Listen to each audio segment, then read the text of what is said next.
여러분이 지금까지 신앙생활 하신 것을 잠시 한번 돌아보십시오.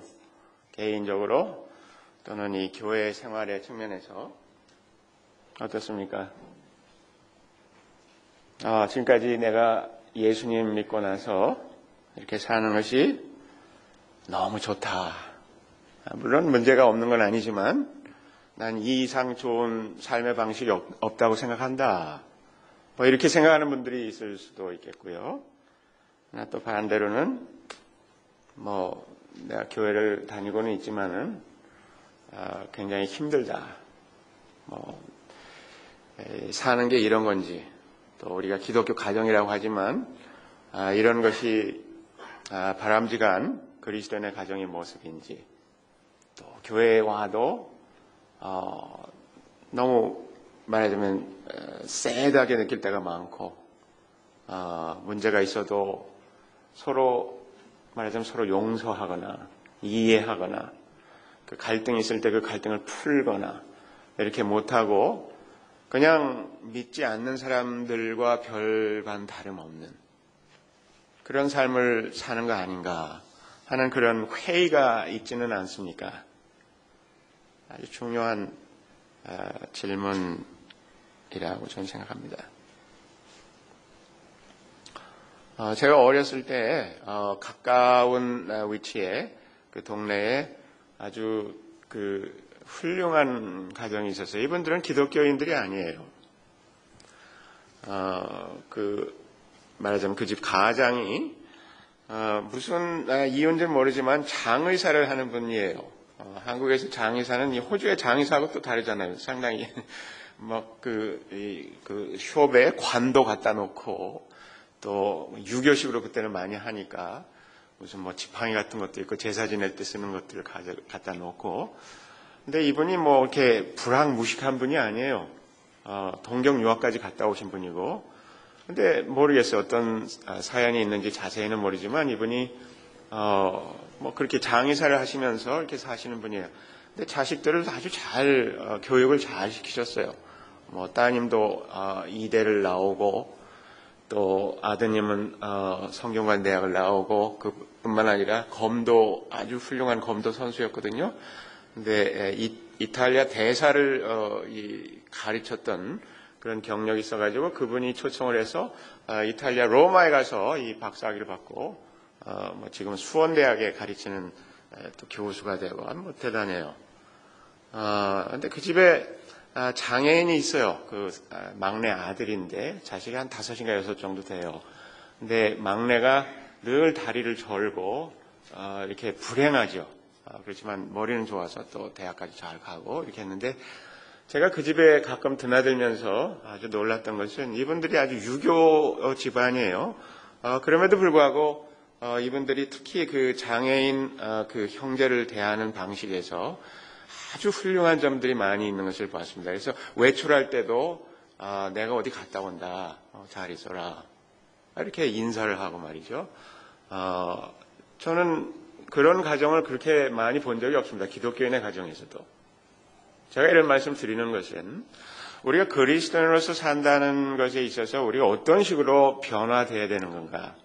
정말 유교를 잘 믿는 사람들만도 못하다면 우리는 어쩌면 이 기독교를 좀 정리하고 공자님의 말씀으로 좀 돌아가야 되는 거 아닌가 하는 생각을 좀 해보게 됩니다. 어떻습니까? 우리에게 있어서 현실적이지도 않은, 그냥 목표만 높고 너무 고상하기만 한 그것을 그냥 추구하는 것이 기독교인인가? 이것을 우리는 잘 생각해 볼 필요가 있습니다. 나에게는 적합하지도 않은, 잘 맞지도 않는 옷을 입는 것처럼 이 성경의 말씀이 우리에게 가르치는 그 내용들이 너무 버겁고 도저히 실현이 불가능하고 이것은 되지도 않을 그것을 그냥 우격다짐으로 아니면은 매일 와서 세뇌를 받다시피 그렇게 하는 게 교회이고 기독교인가? 한번 진지하게 한번 물어봐야 합니다.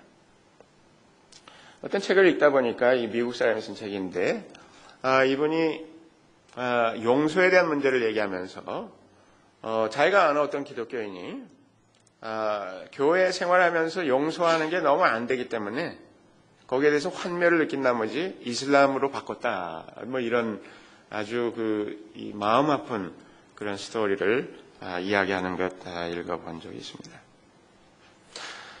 여러분, 성경에서 특별히 예수님 당시에 그 유대인들과의 갈등에서 예수님이 가장 많이 그 문제를 삼았던 것이 뭐냐면 위선이라는 것입니다. 히포크레시. 위선에 대해서 아주 집요하게 예수님께서 그렇게 하는 것은 안 된다.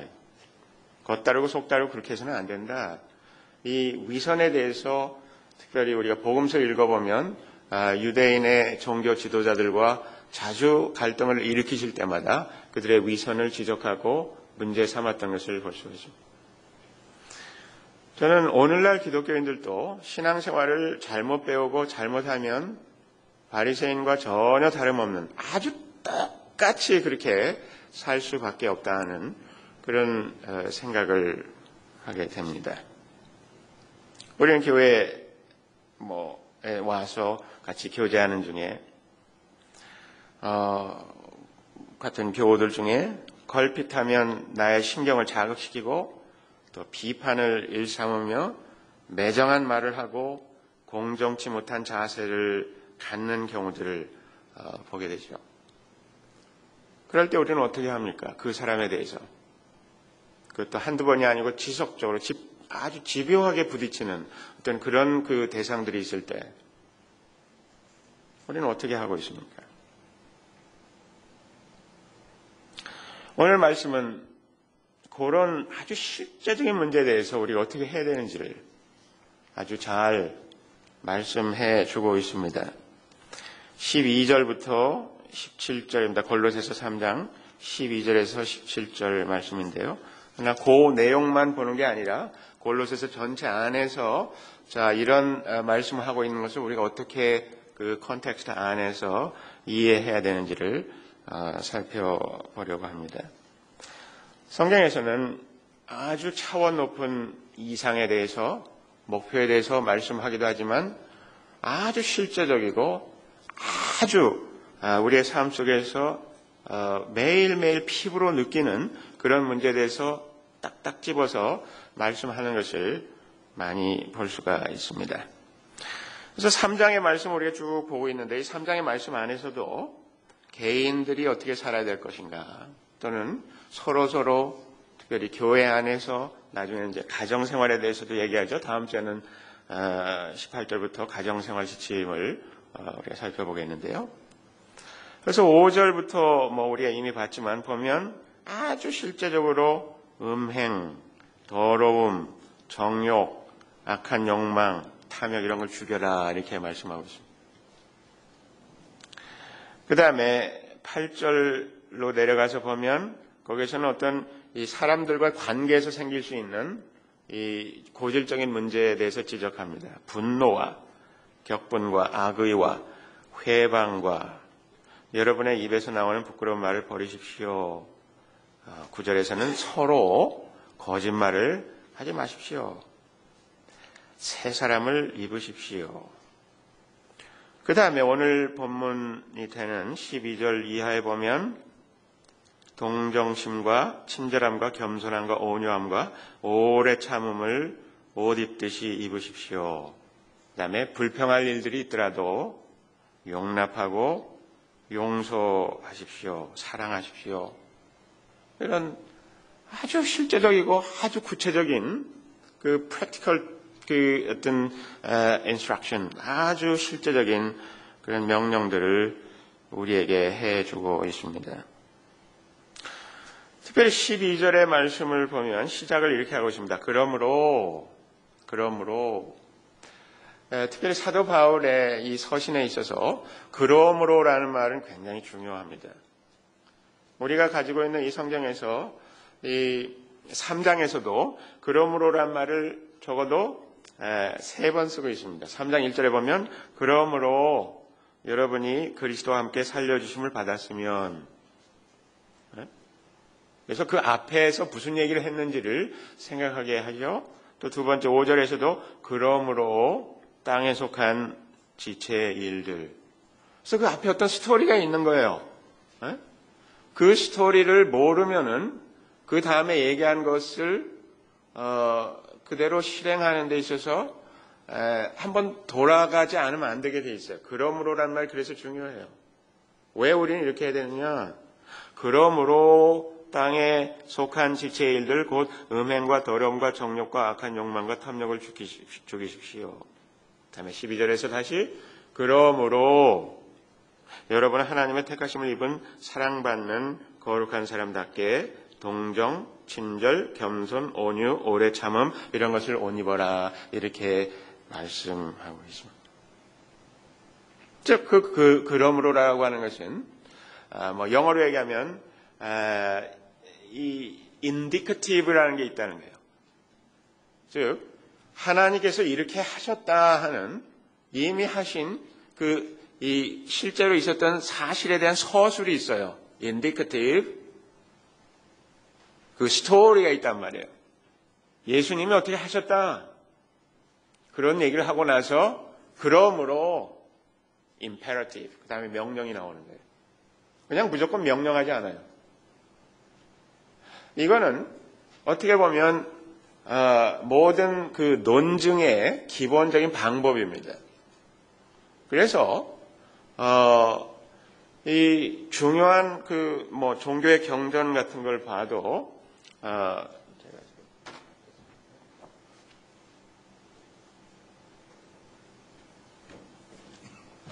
제가 오늘 시작할 때 유교를 놓고 얘기를 했었죠. 우리에게 아주 익숙한 거니까.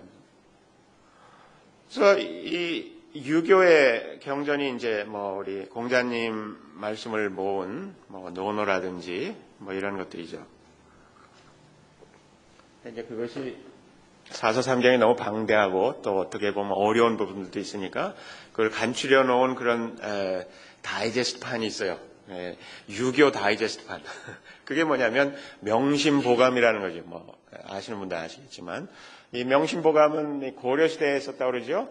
근데 이 명심보감에 보면 마음을 밝혀주는 보배로운 거울이다. 그래서 이걸 읽어보면 아주 좋은 거울로 자기를 비춰보는 것처럼 볼 수 있다. 그런 얘기예요. 근데 여기에 맨 처음 대목을 보면 이 전체가 19편으로 되어 있는데 거기에 개선편이라는 게 있어요. 즉 선을 지속적으로 하라는 얘기인데 착한 일을 하는 자에게는 하늘이 복으로서 이에 보답하고 악한 일을 하는 자에게는 하늘이 재앙으로서 이에 보답한다. 어떻게 되면 좀 기독교적인 것 같죠. 하늘도 얘기하고 말이죠. 선과 악을 이렇게 얘기하는데 근데 중요한 것은 이 유교의 스토리는 다른 것이 아닙니다. 유교에서는 어떤 대단한 스토리를 얘기하는 거 아니에요. 뭔가를 전제하고 있어요. 그건 뭐냐면 착한 일을 하는 자에게는 또 악한 일을 하는 자에게는 이렇게 해서 사람이 있는 그 자체로도 착한 일을 할 수 있다. 그냥 사람은 그렇게 할 수 있다. 그걸로부터 시작하는 거예요. 그게 스토리예요. preceding 스토리예요. 성경은 그 스토리가 그렇지 않아요. 사람은 그렇지 못한다. 그게 할 수가 없다. 한번 타락을 했기 때문에 사람이 죄를 범하였음에 로마서 3장 23절 하나님의 영광에 이르지 못하더니 사람이 죄를 범하였음에 하나님의 영광에 이르지 못하더니 사람이 죄를 범했다고 하는 그 스토리가 앞서가는 스토리예요. 그러나 유교에는 그렇게 생각 안 해요. 그런 스토리도 사실은 없어요. 그냥 어쉬움하고 있는 것이 뭐냐면 사람은 마음먹기에 따라서 착한 일을 할 수 있다. 또 악한 일도 할 수 있다. 근데 착한 일을 하면 하늘이 복을 내려서 보답해주고 악한 일을 하는 사람에게는 재앙으로서 보답해준다. 이게 이 공자님 말씀이에요. 권선징악. 그러니까 어떻게 보면 틀리지 않은 것 같죠. 그러나 성경은 아주 다른 얘기로부터 시작하고 있습니다. 예수님이 왜 죽었느냐 이거죠. 괜히 쓸데없이 왜 죽었느냐고 총각이 33살 총각이 장가나가지 왜 뭐 할 일 없어서. 그러나 지금 우리가 생각해 본 것처럼 또 성경에 말씀하고 있는 것처럼 사람이 죄를 범해가지고 그 죄로 말미암아서 다 망할 수밖에 없는 그 인간들의 상태를 아시고 그 죄를 다 걸머쥐고서 십자가에 가서 말하자면 그 죄의 문제를 해결하기 위해서 자기 몸을 찢고 피를 흘려서 죽으셨다. 그러므로 그렇게 나가는 겁니다. 그러므로 이렇게 해라. 근데 그렇게만 생각해 보면 조금 그래도 뭔가 이게 좀 손발이 안 맞는 듯한 그런 부분이 있습니다. 그래서 오늘 설교에 시간이 충분히 될 수 있을지 모르겠습니다만은 뒷부분에서는 그 연관관계에 대해서 좀 더 생각을 해보려고 합니다. 왜냐하면 저 자신의 경험에 있어서도 이게 정말 확신이 있어야 삶에 어떤 역동성이 생기고 신앙생활이 되거든요. 이거 하라는 것만 가지고는 이게 안 돼요. 하려고 해도 안 되는 거예요. 지난주에 죽이라 이렇게 얘기했는데 잘 죽였습니까? 안 되대 얘. 일주일 지나고 와서 안 되던데요. 죽이려다 제가 다른 사람 죽이려고 했습니다. 복잡한 얘기 할 거예요. 안 됩니다. 거기에 대해서 이 설득이 돼야 되거든요. 그죠? 그 작업을 제가 해야지 또 똑같이 반복해서 동정심을 가지십시오. 좋은 말인지 모릅니까 누가? 근데 안 돼요. 그게 안 돼요. 마음에 틀리면 죽여버리고 싶다 이거예요. 저 인간을. 동정이고 뭐고 있을 수 없다 이거죠.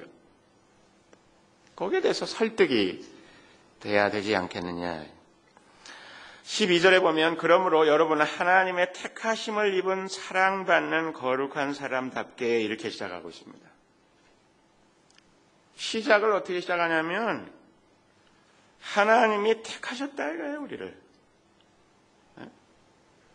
즉 우리가 스스로 도덕적으로 훌륭한 사람이기 때문에 택한 건 아닙니다. 우리는 정말 죽을 수밖에 없는 사람들이지만 하나님이 우리를 사랑하시기 때문에 예수님을 통해서 당신이 그 사랑하시는 그 아들을 대신 죽이시고 그분을 통해서 우리의 죄를 사하셨을 뿐만 아니라 일찍이 우리에 대한 뜻을 두시고 우리를 택하셔서 이제 거룩하게 만드셨다는 겁니다. 거기서 말하는 거룩함이라고 하는 것은 우리의 어떤 내재적인 가능성, 잠재적인 그 잠재력을 얘기하는 것이 아닙니다. 우리 속에 무엇이 있기 때문에 거룩한 게 아니에요. 하나님이 형편도 없는 그 세상에 있는 모든 사람들 중에 우리를 끄집어냈기 때문에 나는 거룩해진 거예요. 또 예수님의 이제 피로 씻음을 받았기 때문에 이제 나는 거룩해진 것입니다. 예수님이 나를 용서해 주셨기 때문에 나는 깨끗하게 된 겁니다. 그러면 이제 서서히 말이 되죠. 내가 이렇게 형편없는 사람인데도 나를 용서하신 분이 있다면 그분이 나를 볼 때 도저히 이건 용서받을 수 없는 죄악인데도 불구하고 그것을 넘어가 주셨다면, 용서해 주셨다면 어떻게 보면 별것도 아닌 이 문제를 내가 왜 해결을 못하느냐. 그게 논리입니다 지금.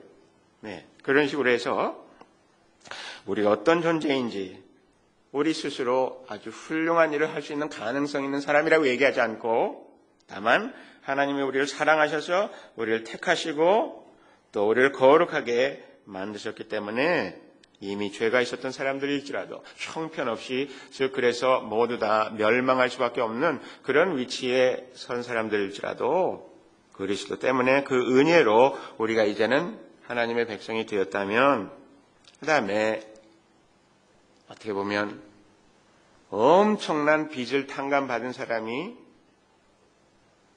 자잘한 그 어떤 100불, 200불 문제 가지고 그 매달려야 되겠느냐? 그 예수님이 비유로 말씀하신 거 아닙니까? 그런 식으로 이제 동정심과 친절함과 겸손함과 온유함과 오래 참음을 옷 입듯이 입으라 이렇게 말씀합니다. 여기서 말하는 이 내용들 동정, 친절, 겸손, 온유, 오래 참음 이것은 하나님의 특성입니다. 그래서 성경을 쭉 읽어보면 하나님의 모습이 그 자비의 모습이에요. 동정하는 모습. 불쌍히 여기고 또 친절하고 저는 모르겠어요. 이게 잘못된 부분이죠. 저의 죄악의 한 측면이 뭐냐면 분명히 이 정도는 알아야 되는데 모르는 경우가 있으면 좀 화가 나요. 왜 그것도 모르냐고. 제가 그러면서 굉장히 친절하지 않은 거죠. 그러면서 저는 훌륭한 선생님이 될 자격이 없는 것 같아요. 훌륭한 선생님들은 모르는 데부터 같이 시작해서 끌고 올라오는 거 아니에요. 근데 이 정도는 돼야 되지라는 그걸로부터 제가 시작하거든요. 그거 굉장히 고약한 거죠. 그래도 아이들 가르치다 그래서 싸운다니까. 그게 안 돼.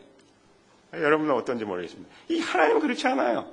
친절해. 그 위치에서부터 같이 올라오는 거예요. 같이. 서서히. 겸손하시고 또 온유하시고 또 오래 참으시는 이 하나님의 속성입니다. 즉 여기서 이렇게 말씀하시는 것은 우리를 어떻게 바꾸려고 하냐면 하나님 수준으로 만들어가려고 하는 거예요. 하나님이. 놀라운 뜻이죠. 그러면서 중요한 것은 이것을 옷 입듯이 입으라 그랬어요.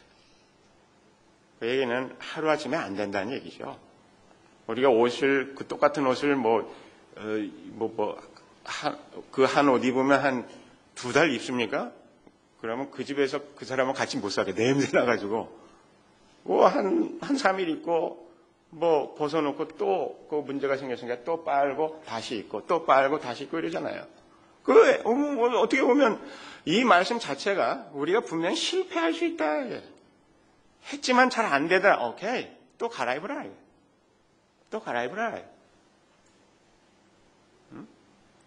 또 거기에서 우리는 어떻게 보면 우리의 신앙생활에 있어서 이렇게 무수히 많은 시간에 노력하려고 할 때 우리 속에 생길 수 있는 어떤 심리적인 갈등에 대해서도 답을 주는 것처럼 보입니다. 우리가 뭔가 좀 엉터리를 살다가 또 말씀의 은혜를 받아가지고 내가 좀 사람을 불쌍히 여기고 좀 겸손해지고 이럴 때 그렇죠. 내가 뭐하러 나는 원래 안 그런 사람인데 생긴 대로 놀아. 이런 어떤 유혹이 들 수 있잖아요. 근데 그렇지 않아요. 그렇지 말아요. 너 그 옷 입지 말고 그거 벗어. 이거 입어라. 계속 반복적으로. 그럼 나중에 그렇게 하다 보면 그 사람이 그 옷 입은 사람처럼 되는 거예요. 그게 방법이라는 거예요. 아주 중요한 겁니다. 그러므로 우리가 좀 이렇게 노력하다가 친절하려고 하고 겸손하려고 하고 온유하려고 하고 오래 참으려고 하다가 우리가 좀 넘어지잖아요. 그래서 어떤 분들은 그게 좀 오래 가는 분들이 있어요.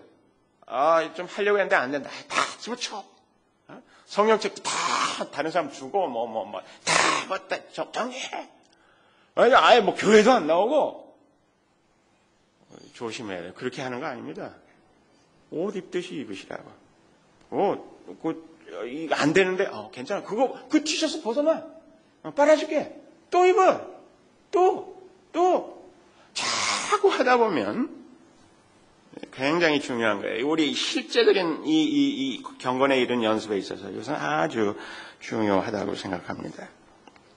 다음에 13절에 보면 누가 누구에게 불평할 일이 있더라도 뿐이겠습니까? 항상 불평할 일들이 많죠. 내 성에 차질 않죠. 내 눈에 찹니까? 근데 이제 재밌는 건 나도 그렇지 못한데도 내 눈에는 차지 않은 거예요. 그러니까 자꾸 불평이 생기죠. 그래서 그 불평이 생기는 것까지는 좋은데 그것을 이제 막 엄청나게 표현하는 경우들이 있죠. 그거 위험하다는 거죠. 겁니다. 그래서 이 불평에 대해서 얘기하면서 두 가지를 말씀합니다. 하나는 용납, 하나는 용서입니다. 용납과 용서는 약간 다른 데가 있어요. 용납은 기본적으로 우리의 태도를 얘기하는 겁니다. 용서는 문제가 생겼을 때 우리의 방법에 대해서 얘기하는 겁니다. 먼저 용납하라, accept하라고. 서로 용납하라. 이 용납하라는 것은 그 사람에 있는 그 모습을 그냥 accept the person as he or she is. 그 사람이 있는 그대로 그냥 받아줘라. 조금씩 나이가 들고 또 신앙생활 하면서 제가 이제 아는 것이 이제 그런 겁니다. 그 여러 종류의 사람들이 있잖아요. 근데 어떤 때는 아주 힘든 그 케이스들이 있죠. 그랬을 때 어려운 것은 저 사람이 저렇게 하면 안 되는데라고 생각하기 때문에 문제가 되는 거예요. 근데 우리가 알듯이 그 사람이 적어도 30년, 40년 그렇게 곧잘 살아왔잖아요. 그럼 무슨 얘기냐? 그 사람 그렇다 이거예요. 그 사람이. 그 사람은 그렇다고. 그래서 뭐 늘 늦게 온다. 어디 무슨 약속을 하면 늦게 온다. 그것 때문에 너무 열받지 말라 이거죠. 왜? 그 사람 그렇게 산다고. 그냥 그대로 받아줘야 돼요. 그냥. 그걸 놓고 그냥 막 길길이 뛰고 그때는 이 사람이 막 뭐 대단히 개과천선하는 것 같지만 몇 번 지나면 똑같이 또 그렇게 할 겁니다. 그거 어렵거든요. 그러나 용납함으로써 그 사람이 뭐 실수를 했고 말도 안 되는 그런 행동을 했을지라도 그 사람이 그런 자라온 배경이 있고 무슨 지인이 있고 뭐 여러 가지 이유가 있겠죠. 그렇기 때문에 그렇게 하면 그냥 그 사람 그 모습대로 뭐 그냥 어떻게 하겠어요 우리가. 그냥 있는 대로 그냥 그렇구나 하고 받아줘야 되죠. 예수님께서 우리에게 당신의 기준을 가지고 지속적으로 질타하시지 않았죠. 그 있는 데서부터 그냥 시작하셨잖아요. 그겁니다. 그게 용납입니다. 물론 이게 쉽지는 않습니다. 하나님께서 나를 어떻게 하셨느냐. 하나님께서 내가 아주 열심히 살려고 할 때 찾아오셔서 그래 내가 너를 보고 감동이 돼서 너를 구원한다 이렇게 하시지 않았죠. 수렁에 빠져 있고 형편없는 그 상태에서 찾아오셔서 그냥 건져주신 거예요. 뭐 다른 거 왜 여기 왜 왔냐고 물어보지도 않아요. 그냥 건져주시는 거예요. 뭐하다 이 모양이 됐느냐 물어볼 필요 없어요. 그러면서 서로 용서, 이 용서는 이미 말씀드린 것처럼 문제가 터졌을 때, 그죠? 그래서 나에게 어떤 그 부담을 줬고, 나에게 피해를 주고, 관계가 망가지고, 또 고통이 생겼고, 치러야 될 대가가 생겼고, 이랬을 때 해야 될 일이라 하는 것입니다. 어떻게 하라고요? 주님께서 여러분을 용서하신 것과 같이. 이게 우리에게 요구되는 용서의 구체적인 정도입니다. 예수님께서 우리를 용서하실 때 어떻게 하셨느냐? 우리가 모든 것을 다 감당할 수 있는, 그래서 다 페이백 할 수 있었기 때문에 우리를 용서하셨는가? 전혀 그렇지 않죠. 오히려 당신의 말하자면 포켓에서 당신이 가진 그 모든 것을 다 들여서 그 오펜스를, 그 데미지를, 이 문제가 생긴 것을 픽스하셨다는 거죠. 그러니까 용서라는 것은 그런 면에서 마치 신용카드, 이 크레딧 카드로 페이하는 것과 똑같아요. 당신 내가 용서합니다. 그러면 한 며칠, 한 20일, 30일 지나면 빌이 날라오죠. 뭐 어떻게 내가 내 세이빙 어카운트에서 빼서 줘야 되는 거예요. 그죠? 용서라고 하는 것은 그겁니다. 그거 반드시 생각하셔야 돼요. 말로 네 용서했습니다. 근데 지나고 나서 보니까 엄청나게 후회를 하게 되는 경우가 있죠. 왜냐하면 내가 그걸 지불을 해야 되는데 내가 감정적으로 손상받고 내가 고통받은 거, 내 안에 내 이미지에 이 데미지가 생긴 거, 이것을 놓고 막 스트러글 많이 하죠. 그 과정이 뭐냐면 그거 지금 페이하고 있는 거예요. 근데 그 페이할 준비가 안 돼 있으면 그 용서하는 것이 굉장히 위험한 일입니다. 그러나 주님께서 나를 용서하신 것, 그것을 깊이 알아가면 알아갈수록 다른 사람을 받아주고 용서하는 것이 좀 더 현실성이 있어집니다. 이 모든 것 위에 사랑을 더하십시오. 사랑은 완전하게 묶는 띠입니다. 사랑으로만 그것이 가능하다고요. 나 그 사랑도 우리 속에 있는 그 어떤 것을 끄집어내려고 하는 것이 아닙니다. 사실은. 이 사랑이라고 하는 것이 어디서 왔느냐 하는 것이죠. 하나님께로부터. 하나님이 사랑이라고. 하나님께서 우리를 그토록 이처럼 사랑하셨다고 이렇게 말씀하시지 않습니까? 그 사랑의 방법으로, 사랑의 태도로 흩어진 것들을 완전히 묶어주고 다시 binding together. 그 관계가 떨어졌고 파괴됐고 파손됐지만 그것이 다시 연결되는 그 작업이 사랑을 통해서 가능하다고 말씀합니다. 그 다음에 15절부터 나머지 17절까지의 말씀을 보면 그것은 우리의 노력에 좌우되는 것보다는 그리스도가 하게 하는, 그리스도께서 우리의 삶 속에 이런 역사가 일어나도록 하는 그것의 중요성에 대해서 말씀하고 있습니다. 그래서 그리스도의 평화가 여러분의 마음을 지배하게 하십시오. 우리는 이렇게 살아라 하는 말씀을 보면 거기에 대해서 의욕을 가지고 내 힘으로 나의 도덕적인 가능성과 나의 수양과 나의 교양과 이런 것들을 총동원해서 하려고 합니다. 거기에 대해서 지금 다시 한번 생각하게 합니다. 그렇게 너무 하려고 하지 마라. 물론 그것도 동원해 볼 필요도 있겠지만 뭐라고요? 그리스도의 평화가 여러분의 마음을 지배하게 하라. 즉 그리스도와의 관계 속에서 내가 누릴 수 있는 평강이 지속적으로 우리에게 이 소싱하게 해주는, 지속적으로 우리에게 리소스를 공급하게 해주는 그 일이 이루어져야 된다는 거예요. 하나님과의 관계가 그래서 아주 중요한 겁니다. 우리의 기도 생활이 그래서 아주 중요한 거예요. 기도 생활이 깨어져 있고 말씀 보면서 말씀을 통해서 깊은 은혜를 받는 것이 잘 안 되고 있으면 부부관계, 자녀들을 대하는 거, 교인들과의 관계 이게 어려울 겁니다. 잘 안 될 겁니다. 왜요? 그리스도의 평화가 우리를 지배하는 그 일이 지금 잘 일어나고 있지 않기 때문에 아주 중요한 방법을 말씀하고 있습니다. 이 평화를 누리도록 여러분 부르심을 받아 한 몸이 되었습니다. 여러분 그리스도께서 주시는 그 평화를 우리가 얻을 수 있는 인타이틀먼트가 그 자격이 우리에게 있다는 겁니다. 이미 그렇게 하시도록 했다는 거예요. 그러니까 늘 갖다가 써라 이거예요. 갖다 꺼내다가 써라 이거예요. 그렇게 함으로 감사하는 사람이 되십시오.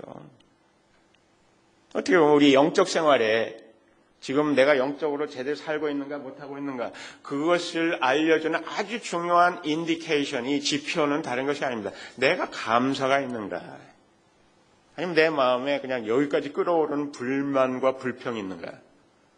여러분이 불만과 불평으로 가득 찼다면 여러분이 아무리 말씀을 또는 신학적으로 교리적으로 많은 것들을 빼고 있을지라도 그 별 소용이 없습니다. 목사든지 누구든지 관계가 없어요. 그건. 또 동시에 16절에 연관되는 말씀이겠습니다만 그리스도의 말씀이 여러분 가운데 풍성히 살아있게 하십시오. 그래서 말씀의 지배를 받아라. 여기에 대해서 아직 잘 그것이 무슨 말인지 잘 모르는 분들도 있을 겁니다. 그러나 배우십시오. 또 가르쳐 드리겠습니다. 그리스도의 말씀이 풍성히 살아있게 하십시오. 그래서 말씀이 내 속에서 정말 생수와 같이 생명력이 넘치도록 계속 용서슴치고 있는가? 이것이 없다면 여러분의 기본적인 인격과 수양으로 간다면 그거 오래 못 갈 겁니다. 그거 한꺼풀이거든요. 아무것도 아니에요. 우리가 다 알지만 절대로 그것으로 우리가 승부를 걸 수가 없습니다. 온갖 지혜로 서로 가르치고 권고하십시오. 이 교회 공동체의 아름다운 모습에 대해서 얘기합니다. 교회에서는 서로 가르치고 권고하고 배워야 합니다. 저 자신도 여러분들에게 배워야 되겠고요. 또 여러분들 다 다른 교우들에게서 서로 그렇기 때문에 우리가 커넥트 그룹을 이렇게 모이죠. 그 모임에서 같이 대화를 통해서 말씀에 대해서 나누는 것을 통해서 서로 배우는 이것이 얼마나 중요한지 모릅니다. 감사하는 마음으로 시와 찬미와 신령한 노래로 여러분의 하나님께 마음을 다하여 찬양하십시오. 예배의 어떤 분위기에서 우리가 할 수 있는 또 우리의 개인적인 묵상 시간에 가질 수 있는 그런 활동에 대해서 말씀하고 있습니다. 그리고 말이든 행동이든 무엇을 하든지 모든 것을 주 예수님의 이름으로 하고 그분에게 힘을 얻어서 하나님 아버지께 감사를 드리십시오. 그래서 이 교회 공동체가 제대로 잘 모이고 예배를 통해서 풍성히 은혜를 받고 그래서 그 말씀이 살아있는 모습으로 풍성이 우리 가운데 내주하시고 이렇게 우리를 지배하실 때에 우리가 이렇게 살아야 된다고 말씀하신 그런 것들은 훨씬 현실적으로 가능해지고 또 그렇게 되어가는 모습을 우리 스스로 발견할 수가 있습니다. 자, 지금 시간이 좀 이제 벌써 많이 갔는데요.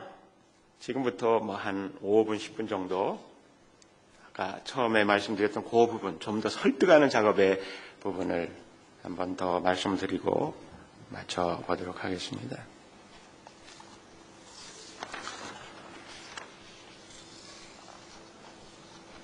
사도 바울이 특별히 3장에 들어와가지고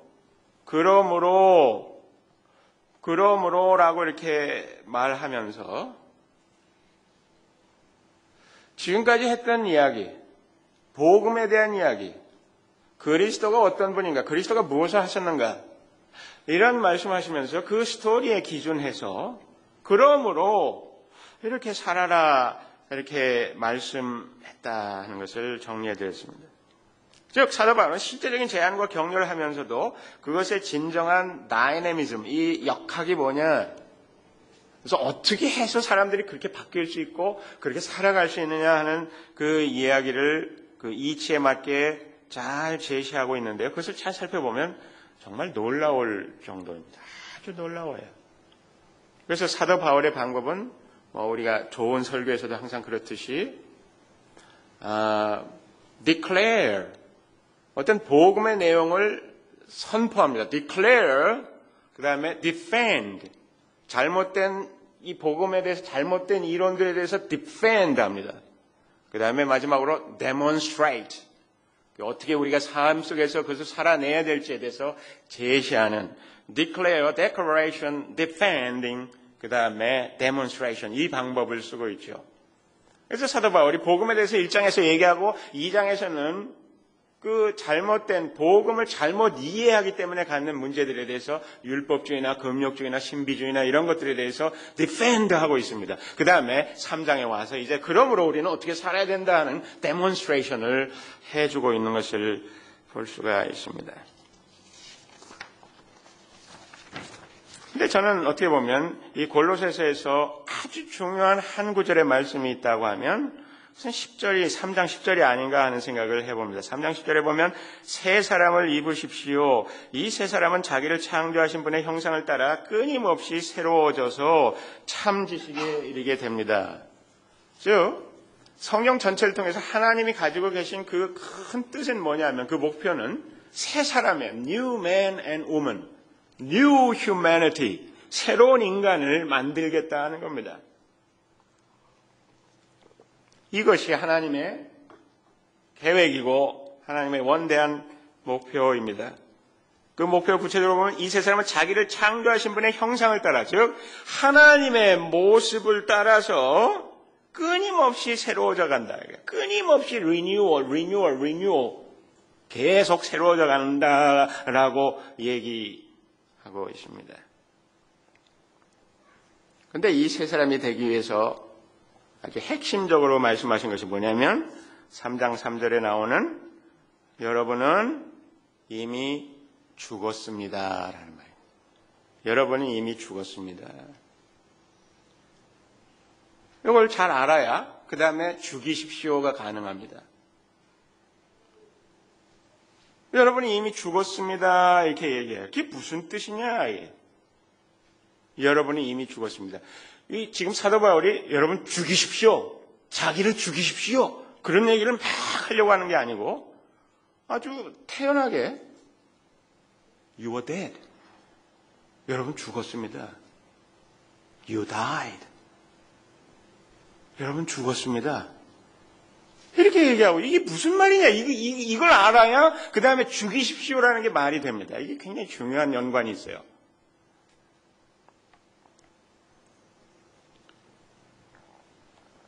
예수님의 십자가의 죽음과 관련된 이야기인데요.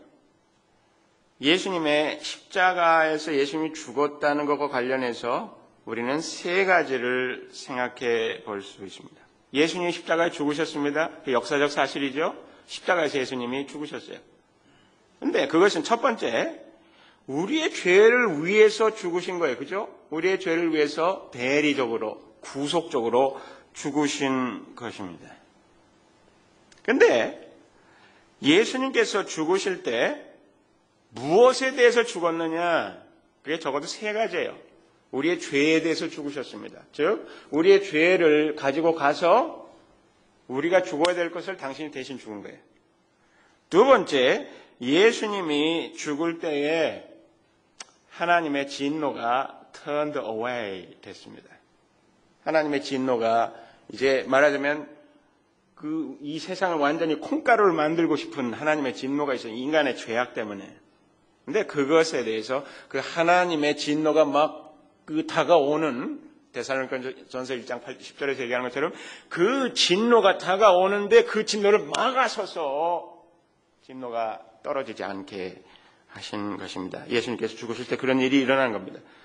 그런데 마지막으로 예수님이 죽으실 때 어떤 일이 일어났냐면 사탄이 박살이 났다. 그것과 관련해서 우리가 죽은 겁니다. 그 무슨 얘기냐? 성경에 보면 구약 성경에 출애굽기가 있죠. 그래서 우리가 출애굽기 15장을 읽었습니다마는 출애굽기의 말씀을 보면 그 출애굽기에 이스라엘 백성이 이집트에서 400년 동안이나 그 종으로서 살았죠. 그 종으로서 바로가 원하는 것, 바로의 궁전에 필요한 모든 것들을 서플라이하고 거기에 서비스를 하기 위해서 막 정말 죽을 힘을 내서 거기 살았던 거예요. 400년 동안. 그렇게 살려고 간 건 아니죠. 근데 그렇게 살게 됐어요.